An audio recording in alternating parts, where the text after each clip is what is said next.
Pasti udah sering denger soal pinjol ilegal. Tapi lo tahu nggak sih, sekarang mereka makin pinter nyamar. Bukan cuma lewat aplikasi biasa, sekarang banyak pinjol yang nyamar jadi koperasi simpan pinjam dan toko online. Jadi, lo bisa aja lagi belanja barang kebutuhan rumah di e-commerce yang kelihatannya resmi. Ternyata lo malah masuk ke dalam perangkap utang berbunga gede.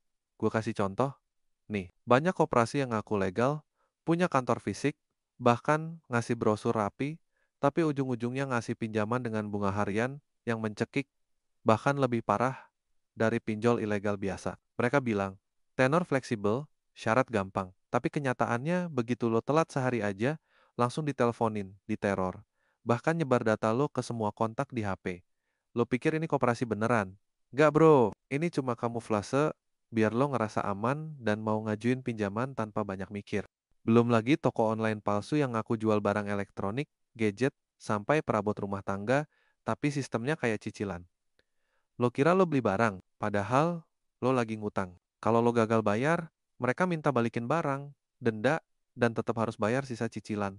Gila kan? Gue pernah dengar cerita dari salah satu penonton channel ini, dia kira beli HP dari toko online resmi. Prosesnya gampang banget, cukup isi data dan kirim KTP, HP dikirim, tapi tiap bulan tagihannya makin nambah karena bunganya berubah-ubah. Dan pas dia telat bayar karena gajinya telat turun, langsung diteror dan ancamannya brutal. Bayangin aja, niat beli HP malah jadi stres karena bunga dan denda. Akhirnya dia nggak kuat, gagal bayar, dan semua temen, keluarga, sampai bosnya kena spam WA sama si penagih.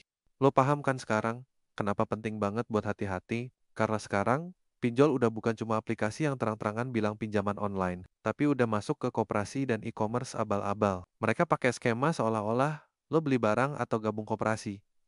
Padahal intinya tetap aja, lo ngutang, lo dibebani bunga tinggi, dan lo bisa dijerat kalau lo telat bayar. Yang lebih serem lagi, beberapa dari mereka ada yang ngaku udah terdaftar di OJK, padahal cuma numpang nama atau malah bohong total. Jadi kalau lo lihat koperasi yang tiba-tiba nawarin pinjaman via WhatsApp, atau toko online yang kasih cicilan cepat tanpa DP, jangan langsung tergiur. Cek dulu legalitasnya, cari review dari pengguna lain, dan pastiin benar-benar aman.